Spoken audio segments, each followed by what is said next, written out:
Zilot. A zilot is an indoor fort, a home inside your home. You can build one on a rainy day, so you can be alone. But make it bigger if you want to, and have a friend or pet in. Parents can drop by as well. They'll have to crouch to get in. Chairs or couch provide the sides. A blanket makes the roof. Then crawl inside, and hooray! Here's your chance to be aloof. Bring a flashlight so you can read a book. This one will do, keep readin'. Or make a shadow rabbit with your hand.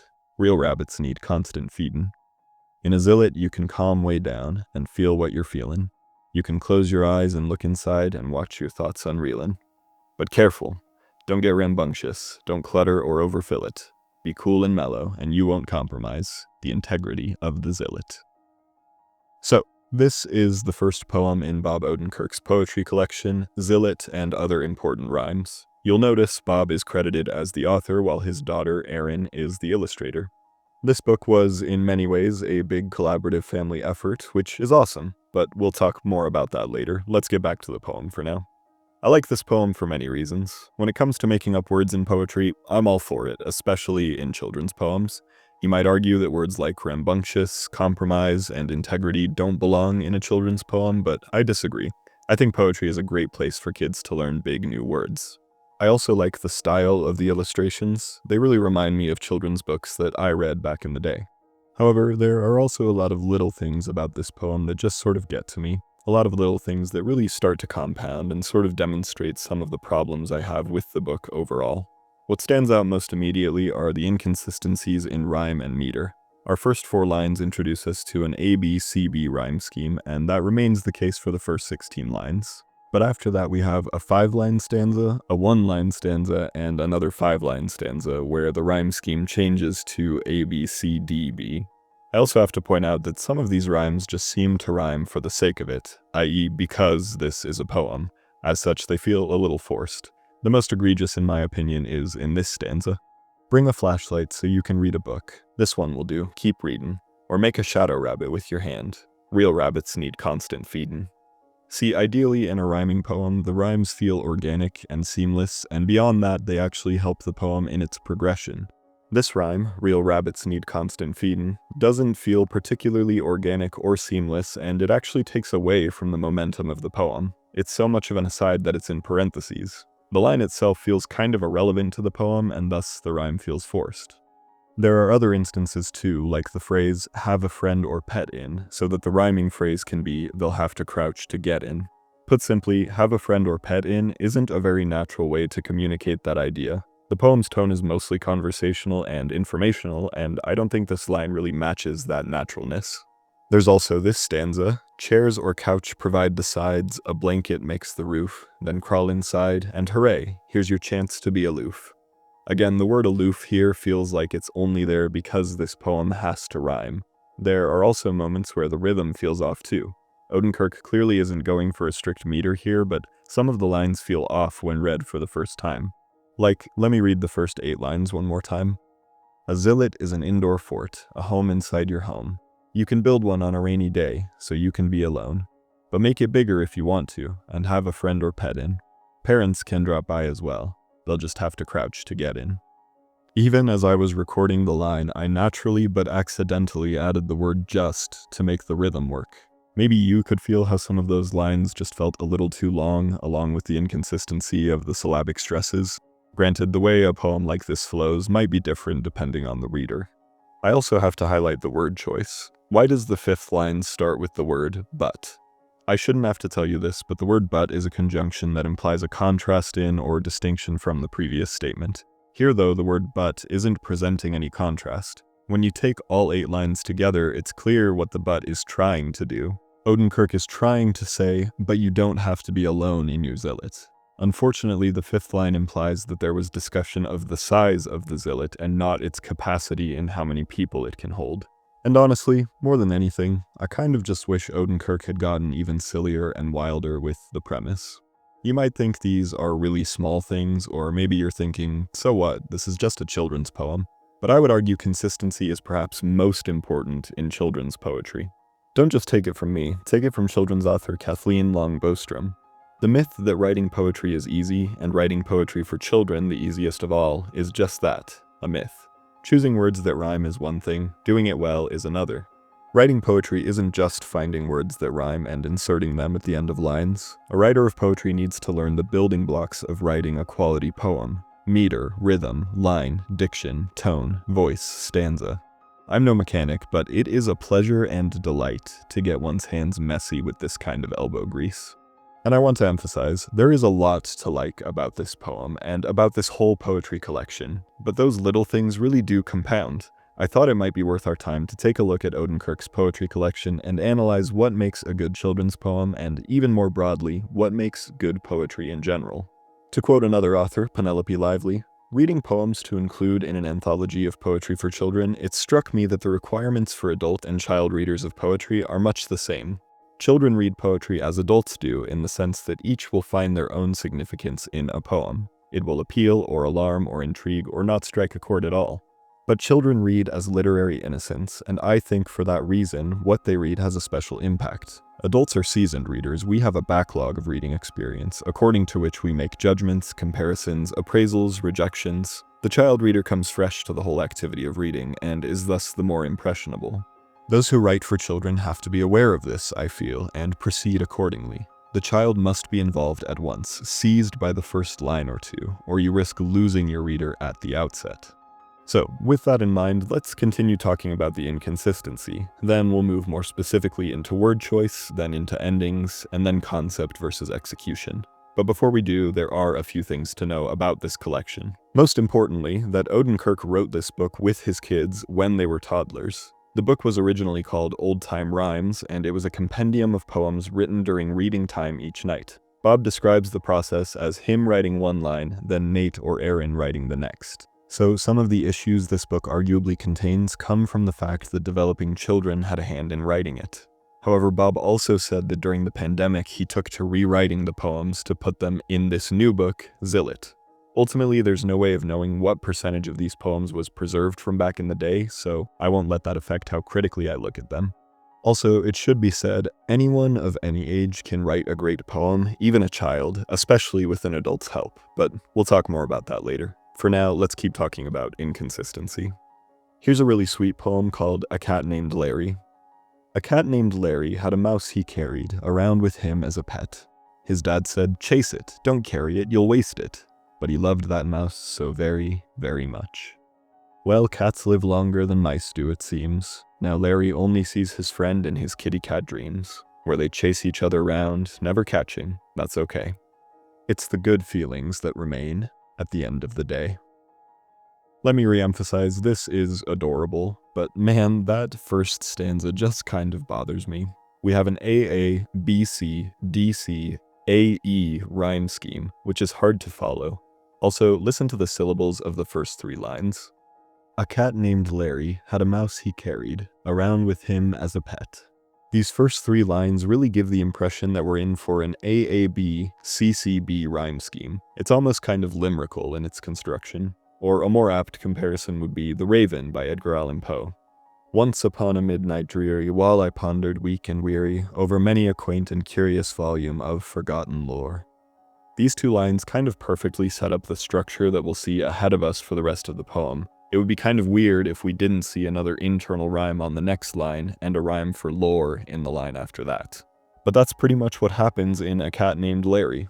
Poems like these give the impression that poets can just rhyme wherever they want, and while technically they can, even poets working with that frame usually want a certain amount of predictability, whether for the ease of the reader/listener or to really emphasize where they break from form. To further emphasize these points, here is the sixth poem in the collection, and one of Odenkirk's favorites. I really like aspects of it too. It's called Lollygagging. There's not enough lollygagging going on around here, and daydreams are in short supply. The whole week is jammed with to-dos and to-don'ts. No one's gazing at clouds in the sky. There's so much nonsense to accomplish. I simply can't do it all alone. I'll think stray thoughts and you mutter drivel. You walk in circles and I'll tunelessly whistle. We'll bandy about the most pointless of piffle, and cram this day full of jabber and jibble. We'll aim to aim aimlessly, and traipse about spaciously, and fart around graciously, and fritter tenaciously. Let's not focus nor work on what's necessary or needed. Let's get down to beeswax, and get our lollygagging completed.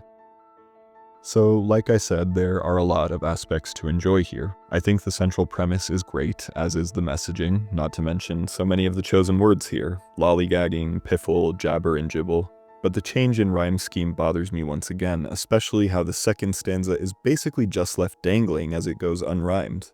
While pretty much all of the poems in the book are meant to be read aloud to children, I have to imagine a child trying to read this on their own and getting tripped up. Even I, as an adult on my first reading, got confused at the untelegraphed shifts. And even though I think Odenkirk is mostly very good at making his phrasing sound natural, there are some phrases that sort of sacrifice that smoothness for the sake of the rhyme. Here, it's the ending: get our lollygagging completed. People don't talk like that. If you had a task to do, you wouldn't say, let's get this completed. You'd probably say, let's get this done, or even more simply, let's do this. Again, this isn't the most egregious example, but it's the kind of thing that stands out even on a subconscious level. To hear Bostrom reiterate it, don't force a rhyme by twisting a sentence structure. You wouldn't say, what a beautiful day, the rain I love to watch. So avoid writing poems that way. Do write poetry that flows as smoothly as natural conversation. Granted, not every poem has to be strictly conversational, but even in poetry that seeks to break the rules, the last thing you want is for it to sound awkward. One thing that separates poetry so distinctly from prose is how it sounds, and much like a Zilot, you don't want to compromise that integrity. I'll quote Bostrom one more time: good poetry is poetry that flows effortlessly, when read silently or aloud. Poetry that delights. And speaking of a poem's integrity, just one word can be enough to detract from the entire poem. Words have power, and single words can stand out in ways you don't want them to. We'll start with this poem as an example: tweeting birds. Outside my window, the birds are tweeting. Science tells us it's their manner of speaking, of commenting and sharing the news of the day. What's the weather? Where are the worms? In which puddle must we play?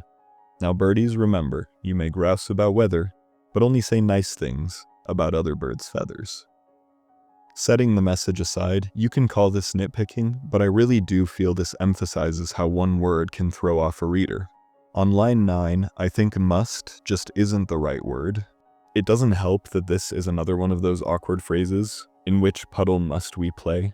But replacing the word must with a word like will could have softened that awkwardness. In which puddle will we play? Perhaps you don't really hear a difference, and that's fine, but the word must connotes a duty here that I don't think birds actually have, even these silly illustrated birds. It's out of balance with the word play. Is it really play if it's something you must do? Then we have a poem called "Oh Shoelace, My Shoelace." It was a dirty old thing, but I never wanted one newer. Did I mention I found it in the street by the sewer? It was long and thin, threadbare you might say.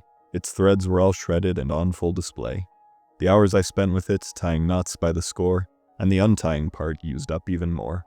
I waved it around, the cat tried to swat it, the lace and I laughed. That old cat never got it.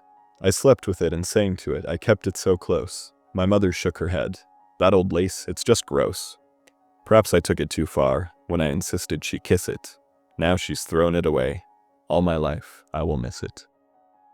In this poem, it's the word threads in the third line of stanza 2 that bothers me. It gets to me so much because the previous line used the word threadbare. And yes, that is technically a different word than threads, but in effect it's the same. It's needless repetition where a synonym for threads would have done the job just perfectly.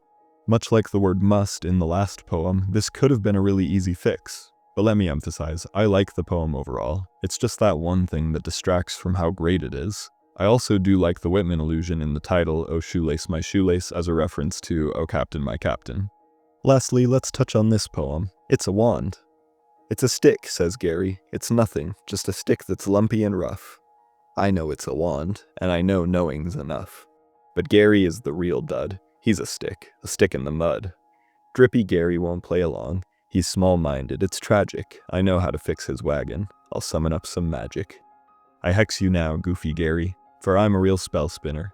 Not just tonight, but for the rest of your life. You shall be late for dinner. For you see, when I pretend that a stick is a wand, I commit I'm a knower. For the remainder of boring Gary's life, he will eat only leftovers. For the most part, I quite like this poem. It's nice and it's silly, despite some previously mentioned inconsistencies, but that last line just falls a little flat for me, in large part thanks to the word leftovers. This word doesn't do it for me for a couple of reasons. For one thing, all the previous rhymes in the poem are exact rhymes. Rough, enough, dud, mud, tragic, magic, spinner, dinner. Meanwhile, our ending rhyme is just a slant rhyme, knower, and leftovers. And I'm not saying I'm categorically against slant rhymes, no, that would be silly. But this rhyme does sort of feel less powerful, both as the attempted ending and when compared against the other more precise rhymes in the poem. Part of that slant comes from the differences in syllabic stresses. In knower, the O sound is emphasized, but in leftovers, it's the E sound that gets the emphasis, detracting from the attempted conclusiveness with this rhyme. This isn't the only piece where the ending falls a little flat. Let's take a look at some other pieces that don't quite land, starting with enough about the baby. The baby did this, the baby did that, the baby did something else. So, I was the baby first, you know. Now, I feel this poem would be very relatable to a lot of children, and I actually rather like that ending couplet. So why doesn't this land? Well, as you'll see with a few of the poems in this section, frankly, I just wish it were longer. I wish there were more time with the titular baby. Rather than telling me the baby did this and that, show me some of the things the baby did. Then the ending would land with even more strength. It also would have been funny to have a poem about a baby who's doing truly amazing feats and then end with the given couplet. But as is, like I said, I imagine this poem would resonate with plenty of kids. I feel similarly about this one. Po out a poem. Write down what happened today, in a poem. For all days are special, if you just get to know 'em. Again, in reality, that's a fine ending, and I like the sentiment, but I feel it should come after a different beginning. Much like the last poem, I want more showing here. Show me how all days can be special, no matter how mundane they seem. That would be a more effective poem, even for children. Here's a poem that doesn't stick the landing for another reason. Take a look. Wishful. I saved up my coins, put 'em in jars, to get a new bike, to replace my stinky old car. I saved and I saved, penny after penny, till a new bike was gettable. I'd saved up so many.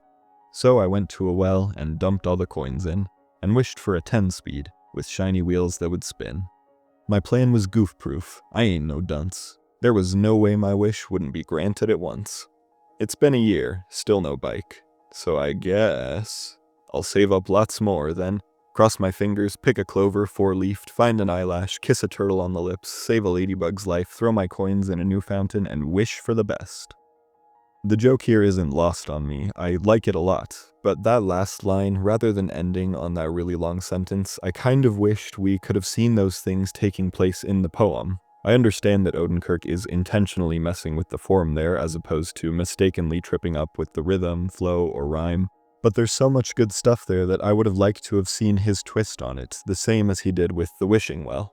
You also kind of forget what the rhyme was even supposed to be with a line that long. As you've probably noticed up to this point, a lot of these poems simply don't land as well as they could have for me because, while I like the concept, the execution feels off. Consider this piece. One nice thing a day. I poured syrup on Jeff's couch to make it a little sweeter. I vacuumed up Susie's puzzle pieces to make her room a little neater. I stapled the pages of Aiden's book together. No more paper cuts for my pal's fingers. I traced my hand onto Cornelia's front door, so the fond memory of our playdate lingers. Follow my example and you'll be known as a thoughtful pal, not a grouch. Do one nice thing every day, and whatever you do, don't sit on Jeff's couch. Now, I like this poem for what it is. It's funny, which is one of Odenkirk's biggest strengths. Humor is an excellent tool to wield when writing poetry for children. As Lively writes, poetry should engage the emotions and children's reading responses are acute. Poetry for children is often humorous, from the rather obvious to the nicely flippant. One is struck by how often poetic humor is married to wordplay, to having fun with language, to making language fun. Children savor language. Words, new words, unfamiliar words, challenging words, and play with it. Juggle words about for the sound of them. How satisfying, then, to read a poem that has noticed your own fascination with wordplay and has set about creating something that does that with exquisite artistry and is funny into the bargain. Even so, aside from some of the problems we've already pointed out, I also can't help feeling this poem could have been even longer. But in a way, that's kind of a testament to how good Odenkirk can be. He has me wanting more from this piece, which means he did a good job with what was already there. One Nice Thing a Day is certainly not among the worst poems in this collection. I just wish there were more examples of the cruelly ironic nice things the speaker does. Then there's this piece. My car. My car runs on turkey bologna, carrot and broccoli stew. When I drive to Arizona, I can hear the engine chew. Again, I just wish this one had been longer. It would have made the end so much stronger. But I also felt the need to highlight this one because I actually had a similar idea for a poem, so it made me laugh. I've often told myself that poetry is having a great idea only to find that someone has already done it. As for another short piece that could have done much more with the concept, there's worry juice. I've been using up my worry juice. The tank is running low. If I keep gushing over little things, I'll have no juice left to show. So I'm going to pat my little worries on the head and give them a nap. Then when there's something big to worry about, I'll have juice left on tap. As before, the name of the game here is Show, Don't Tell. What does it look like to gush over little things? I think the message here could really resonate with readers of all ages if it just gave a little more. Even just one more stanza could have helped this one along that much further and could have given the message even more weight. Then we have this one, Going. Summer camp starts tomorrow, and I'm going. I don't know why, what, or who, or which, where, or how. There's so little about it I'm knowing. It's supposed to be fun, trust us, you'll see. But my concern is, it possibly won't be. And the only person I'll know when I get there is me. Do you think 2 weeks is 2 weeks too long? The only thing I'm sure of is, I sure hope I'm wrong. So this poem is actually part of a duet. The companion piece sees the speaker going off to camp, and of course, they have a great time, and they don't regret it one bit, and they find it hard to leave. As an adult reader, you might have expected that, but I think the message would have been far stronger with a more obstinate tone and language in this piece. For example, in the second stanza, rather than writing, "It's supposed to be fun, trust us, you'll see," but my concern is, it possibly won't be. Why didn't we go for something much stronger? Why not replace that fourth line with something more like, "I know it surely won't be"? As I said, making the speaker more stubborn would have driven the point home much more clearly in the second poem. Similarly, with the last two lines, rather than "the only thing I'm sure of is, I sure hope I'm wrong," we could have gone with "the only thing I'm sure of is, I'm sure my parents are wrong." I feel like I'm beating a dead horse now, but one more thing I want to mention is how strange going and knowing sound in the first stanza when they very easily could have just been go and know. Summer camp starts tomorrow and I have to go. There's so little about it, I know. It still would have sounded awkward, but at least a little less so. In the same vein of poems trying to teach a lesson, we have The Little Table. Sit at the little table with the little kids, Lavelle. But I'm a big kid now. I'm 11, nearly 12. Oh well. I slump and slouch and force my knees akimbo to fit under the table as low as I can limbo. Around the table where I have been banished, my table mates look hungry, forlorn and famished. Their food falls off their spoons. They are thin, getting thinner, because no adults have bothered to cut up their dinner. Help, a suffering tyke sputters. I'm the only one with a knife, the kind for spreading butter. I cut up her carrots and meat and vanquish her woes. She needs no assistance, hoisting her mashed potatoes. I fix everyone's plates to make their food scoopable, eatable, right-sized, and easily chewable. When dinner's done, I'm stuffed with pride and turkey, as full as I am able. The only creature fuller sits below me at a littler table. For me, the best part of this poem was, without a doubt, the second stanza, where the speaker describes their attempt to fit into the table. I wish the poem had done more of that and really exaggerated just how small the table is. That would have been fun. And I don't hate the poem as is, but I do feel like it's trying too hard to impart a message. I still think this poem could resonate with younger readers. I like the big ideas of youth, responsibility, belonging, and more, but I think there's an even sillier, more fun version of this poem somewhere in Odenkirk's mind. There's another poem that makes me feel very similarly, Pet Glacier. I adopted a glacier the other day. I put a leash on it so it can't float away. Glaciers are melting, it's upsetting and strange. Our Earth is warming. It's called climate change. So I ate all the popsicles, tossed the mac and cheese and the quiche, and made space in the freezer for my glacier on a leash. It's a big job to turn the whole thing around. I can't fix the whole planet, or even fix my whole town. But I sleep a little easier, knowing it's true. There's a glacier in my freezer. I hope you can help too. I'll reiterate, there's nothing wrong with using a poem to impart a message, but the message should never come at the expense of the poem. I think we absolutely should teach kids about climate change, and I think a poem about keeping a glacier for a pet is a good way to do that. But the poem sort of loses the fun and wackiness of the premise as it delves more into being about the call to action. Now's a good time to bring up another quote from Lively. The 19th century writer sees the poem or story as a vehicle for something over and above the narrative. It is an opportunity for a bit of child instruction, more or less disguised as a beguiling tale.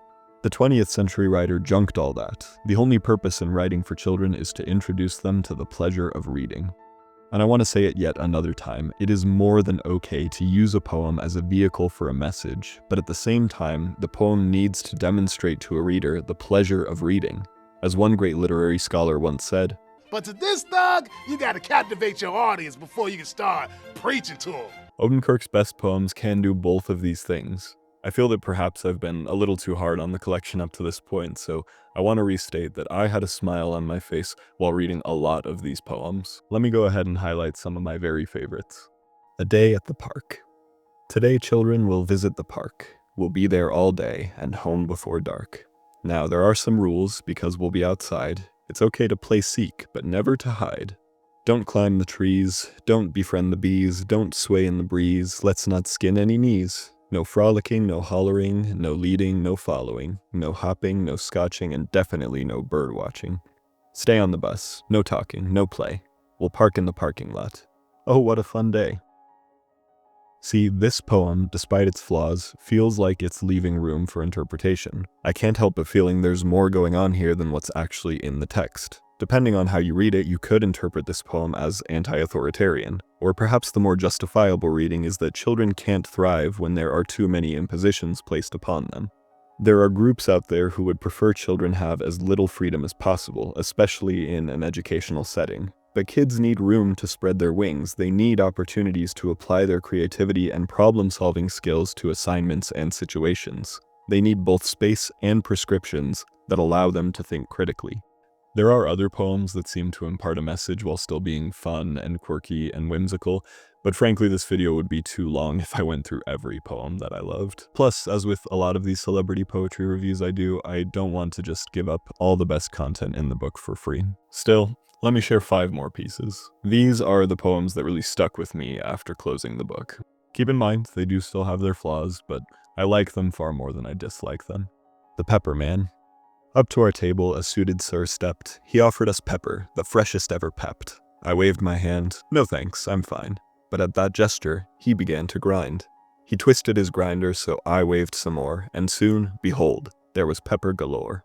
He was determined, I was entranced. We were both captivated by our little dance. The pepper flakes floated down like fluffy black snow on the chickeny nuggets nestled below. Soon Pepper Peak was up to my chest, and the one-stopper Pepperman had sweat through his vest.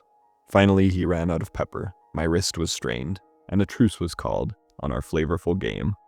As our duet came to a finish, we were equally pleased. We shook hands like gentlemen. Then both of us sneezed. I feel like this poem exemplifies really well the Penelope Lively quote I mentioned earlier. There's some really fun wordplay in here. The premise itself is fun and funny, and that ending totally works. This poem's length feels just about perfect. I'm not left wanting more, it's utterly satisfying. Then we have this fully illustrated piece called Found.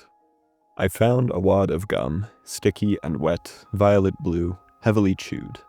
I bet it means a lot to you. So if you're looking for your lost gum, I've got it safely hidden, under my tongue.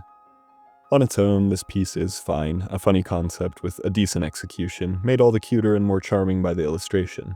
But what really sells this piece is the companion poem that comes later in the collection titled Lost. If you happen to find a sticky gum wad, raspberry blue, expertly chewed, stuck under a table so I could eat food, it's mine. There's a reward, that's the big news. Return it to me safely, and I'll share it with yous. It was such a pleasant surprise bumping into this poem down the line. I hoped there would be a part 3, but unfortunately that wasn't the case. Still, the fact that I wanted even more was a good sign. I also have to point out how this piece has the tearaways at the bottom that say, helpme@gum.com. That's great. Up next we have Listen to Dr. Bluestone. I've examined this child, and I won't sugarcoat it. Take out pen and paper, it's best if you note it. The youth is sickly and weak, something you must have suspected. There's no fudge in their system, at least none I detected. This kid needs pizza, and make it a staple. For breakfast, I prescribe pancakes with syrup, strictly maple. Popcorn at night with butter and salt, be generous. At dinner, I implore you, avoid all asparagus. Have you administered any sprinkles lately? They should be ingested daily.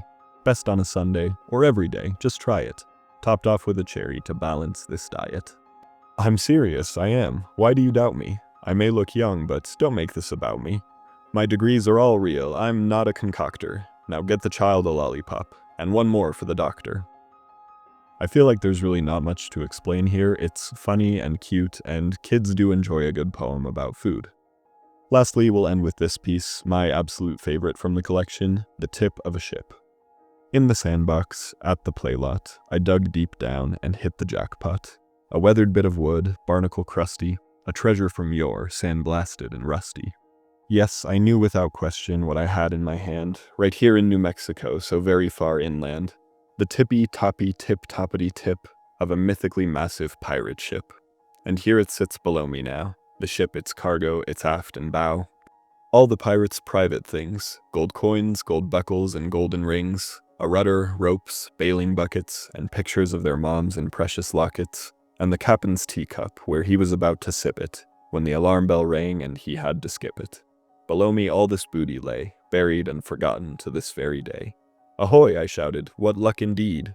Now I've got me own pirate ship, next time I be in need. Arr!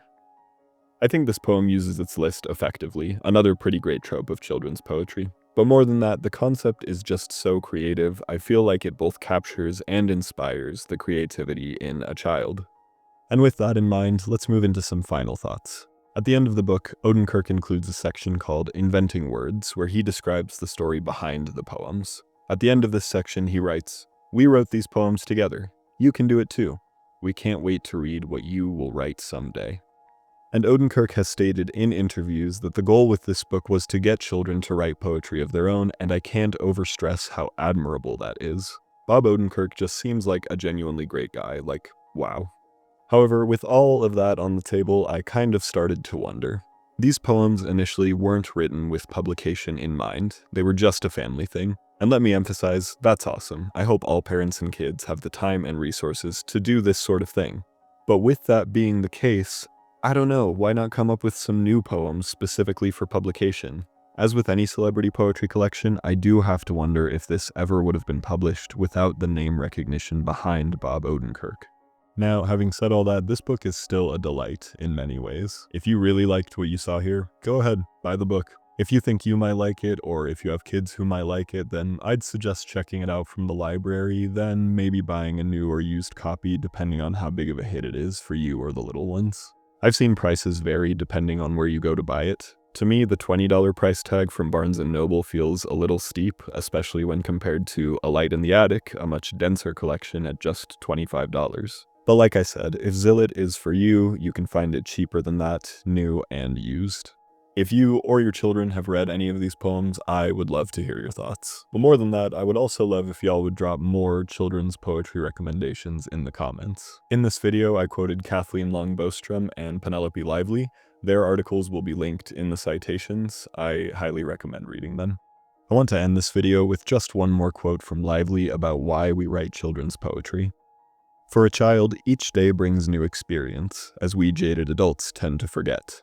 We forget the miracle of the first frog in the garden pond, the first elephant in a zoo. Poets pick up on this interest and cater for it to great effect." One more time, thank you for watching, and a huge thanks to my patrons. I genuinely could not do this without them, and I seriously can't thank them enough. You can see your name in the credits here by donating to the Patreon too. You'll get other perks like access to the community Discord and priority review over on the second channel. Go follow me over there and on my socials. If you want to support me in other important ways, liking and commenting on this video would mean a lot, and please go check out my other videos too. Thanks again for watching, and keep in mind, ultimately, this is a rough draft.